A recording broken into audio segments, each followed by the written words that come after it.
Bismillahirrahmanirrahim.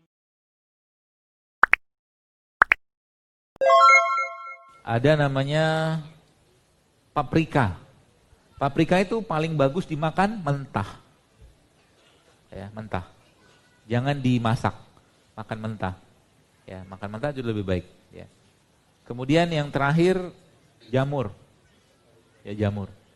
Jadi disinilah obatnya kita, teman sekalian. Obat-obatan kita di sini, dan hindari makanan, ya, atau hindari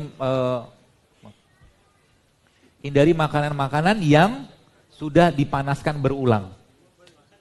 Ya, salah satu tips kita untuk hidup sehat adalah kalau mau makan, masak, makan, habiskan. Jangan dipanaskan berulang-ulang. Semakin diulang-ulang dipanaskan, semakin enak. Betul? Namanya apa? Rendang.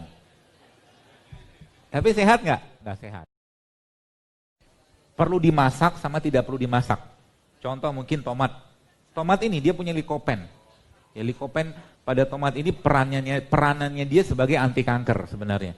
Tapi dia bisa optimal keluar kalau apa? Kalau kita kukus atau steam tomat. Jadi kalau teman-teman mau dapatkan likopen yang lebih banyak, ya dikukus ya. Kemudian ada brokoli, gede banget. Ya, ada satu bahan pada brokoli namanya sulforapan. Sulforapan yang ada pada brokoli ini kalau kita makan, Bapak sekalian, dia bisa masuk ke badan kita dan dia bisa mengauto-detox.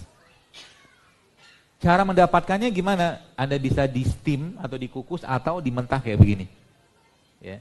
Jadi salah satu jus detox yang baik itu jus brokoli. Ya, bisa kita pakai.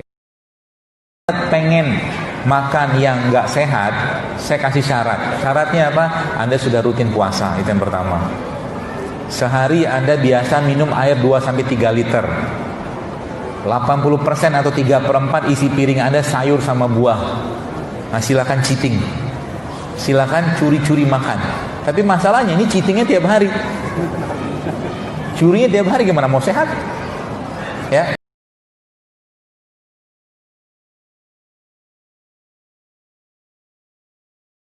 Jaga baik-baik usaha badan kita ini agar jangan sampai sakit.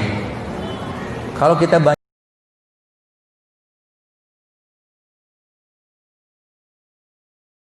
ya, Allah lebih suka orang yang berpuasa daripada orang yang kekenyangan. Allah lebih suka. Karena hati kita bisa dekat dengan Allah kalau kita berpuasa. Bisa lebih dekat dengan Allah kalau kita berpuasa. Ada sekitar 2-3 bulan lalu saya dapatkan sebuah penelitian dari teman dokter juga yang beliau meneliti tentang orang-orang yang kena darah tinggi. Itu dia di situ disebutkan orang yang kena darah tinggi sama darahnya rendah. Itu ternyata bacaan Al-Quran dan zikir yang dilakukan itu ternyata yang darah tingginya menjadi normal, yang darah rendahnya menjadi normal, diseimbangkan sama Al-Quran.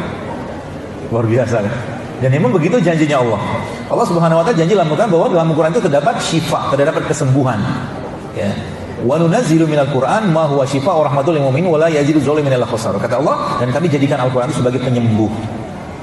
Maka kalau seandainya kita kembali pada Al-Quran, pengobatan kita akan banyak penyakit-penyakit yang bisa terselesaikan. Yang paling diselesaikan pertama kali oleh Al-Quran adalah apa?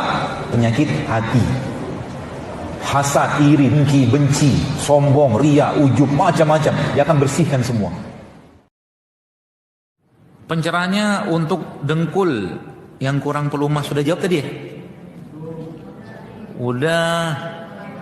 Kolang-kaling, rumput laut, jahe, ya, VCO, ya, atau zaitun, ya, sama dengkulnya nanti minyak seperti zaitun atau VCO itu Anda panaskan.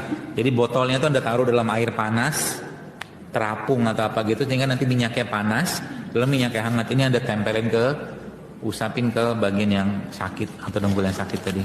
Sama dibekam, tapi tidak dengkulnya. Jadi kalau ini dengkulnya di sekitar itu dibekam, itu juga bisa memperbaiki.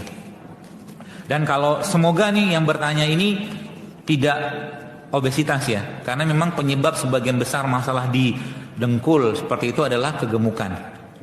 Jadi kurangilah. Ya, jadi kembalilah kepada Allah ya, kembalilah kepada Allah. Kalau lagi sakit, yang dikerjakan pertama kali bukan ke dokter, bukan ke rumah sakit, kecuali emergensi sih ya. Bukan ke herbalis, bukan ke pembekam, tapi sholatlah dulu 2 rakaat, minta petunjuk kepada Allah. Itu dulu yang pertama kali kerjakan.